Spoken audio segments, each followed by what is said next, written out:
नवंबर की सुबह अली कॉलेज से घर आता है। इसका मूड ख़राब था क्योंकि सुबह अब्बू ने उसे उठने के लिए 2 बार आवाज़ दी थी। अली नाराज़ था।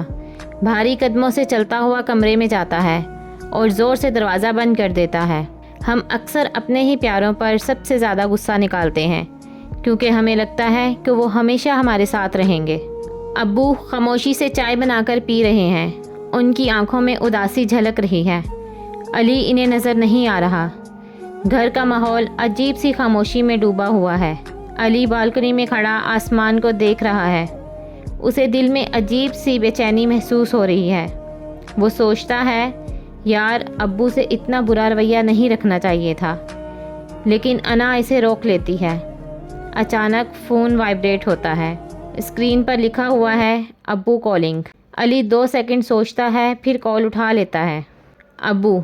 बेटा अली, दिन कैसा गुजरा? बस तुम्हारी आवाज़ सुननी थी। अली शर्मिंदगी से। अली। अब्बू जी ठीक हूँ, सुबह के लिए माफ़ कर दीजिए, गुस्सा आ गया था।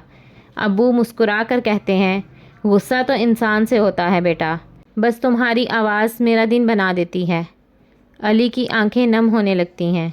वो लम्हा उसकी ज़िंदगी का सबसे कीमती लम्हा था, मगर उसे मालूम नहीं था कि यही इनकी आखिरी गुफ्तगू होगी। अगली सुबह अली आंख खोलता है। लोग अब्बू के कमरे में जमा हुए हैं। अली भागकर अंदर जाता है। अब्बू बिस्तर पर बेहरकत लेटे हुए हैं। डॉक्टर कहता है इन्हें हार्ट अटैक हुआ है।